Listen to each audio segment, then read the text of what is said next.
मानव बेचबिखनको अवस्थाको कुरा गर्नुपर्दाखेरि होइन मानव बेचबिखनको अवस्था चाहिँ अझ पनि बढेकै छ जस्तो लाग्छ मलाई चाहिँ होइन। किनभने हिजोका दिनमा हुने मानव बेचबिखन र आज मानव बेचबिखनको अलिकति ट्रेन्ड चाहिँ प्रक्रिया ट्रेन्डहरू चाहिँ फरक भएको छ। तर मानव बेचबिखनको चाहिँ कमी आएको जस्तो चाहिँ लाग्दैन होइन। तर मुद्दाहरूमा चाहिँ केही हदसम्म कमी आएको छ किनभने त्यो पनि एक खालको हामीलाई चाहिँ चुनौतीको कुरा चाहिँ हो। किनभने मानव बेचबिखनमा कमी आएको जस्तो चाहिँ देखिरहेको छैन भने मुद्दामा कमी आउनु भनेको चुनौती हो। किनभने अहिले अनलाइन प्लेटफर्मको प्रयोगहरू भएर बढी मात्रामा मानव बेचबिखन हुने बाल यौन दुर्व्यवहारका कुराहरू होइन अनलाइन प्लेटफर्मबाटै बढी मात्रामा भइरहेको छ होइन। त्यसलाई चाहिँ हामीले यो कानुनी दायरामा ल्याउनको लागि ठुलो चुनौती चाहिँ खेपिरहेको अवस्था छ र त्यसले गर्दा मुद्दा चाहिँ कम भएको हो होइन। अब मानव बेचबिखन हिजोका दिनमा भारतसम्म मात्रै सीमित थियो भने अहिले हरेक देशै भन्नुपर्छ क्या। अब विगतका दिनको र आजको कुराहरू हेर्ने हो भने विभिन्न खालका राम्रा देशहरूमा पनि के भन्नुपर्छ बेचबिखन भइरहेको हामी देखिरहेछौँ। कहीँ कतै ठगीका नाममा भइरहेछ भने कहीँ श्रम शोषणका नाममा भइराखेको छ भने यो वैदेशिक रोजगारीका नाउँमा त अझ धेरै बेचबिखनको अब एकदमै भयावहै अवस्था छ। किनभने यसलाई रोक्नका लागि पनि खासमा भन्ने हो भने हामीसँग नेपालमा रोजगारीको अवस्थाहरू छैन। रोजगारीका लागि अब मान्छेहरूले कसै गरी पनि रोजगारी पाउन सकिन्छ भनेर वैदेशिक रोजगारीका लागि चाहिँ एकदमै धेरै लालाहित हुने र उहाँहरूलाई सम्झाउन पनि एकदमै गाह्रो हुने अवस्था चाहिँ छ। र वैदेशिक रोजगारीका नाममा ठगी भएर त्यसपछि चाहिँ बेचबिखनको उच्च जोखिममा चाहिँ रहेको हामीले धेरै मात्रामा चाहिँ पाएको छ। यो कञ्चनपुरको अवस्थाको विषयमा तपाईँको वार्षिक प्रगति चाहिँ कस्तो रह्यो?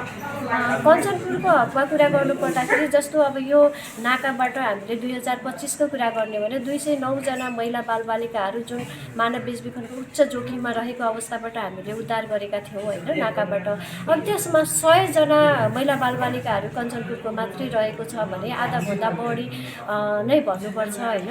कञ्चनपुर जिल्लाको महिला बालबालिकाहरूलाई हामीले उद्धार गरेका छौँ भने कञ्चनपुर जिल्ला त दोहोरो खतरामा छ जस्तो लाग्छ कि। एउटा के हो भने कञ्चनपुर जिल्ला आफै पनि जोखिममा रहेको कुरा भयो भने अर्को कञ्चनपुर जिल्लालाई ट्रान्जिट बनाएर प्रयोग गर्ने पनि देखिएको छ। अहिले 22 वटा जिल्लाको महिला बालबालिकाहरू यो बाटोबाट गएको छ भने कञ्चनपुर जिल्लालाई ट्रान्जिट बनाएर प्रयोग गरिएको अवस्थाहरू पनि छ होइन। तपाईँलाई काम गर्दा कतिको चुनौती थपिएको छ यो सवाल?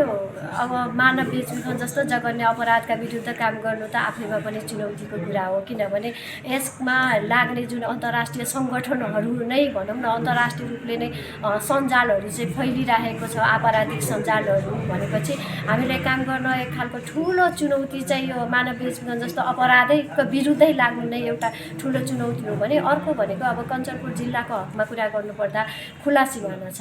यो खुला सिमानाले गर्दाखेरि सबै ठाउँमा हाम्रो जनशक्ति हाम्रो उपस्थिति चाहिँ देखेको हुँदैन हामी गर्न पनि सक्दैनौँ। त्यसले गर्दाखेरि पनि ठुलो चुनौती चाहिँ थपिरहेको छ भने अर्को चाहिँ के छ भने अहिले हामीसँग यो अनलाइन प्लेटफर्महरू होइन मोबाइल फोनको दुरुपयोग सामाजिक सञ्जालको दुरुपयोग चाहिँ म्याक्सिमम भइरहेको छ।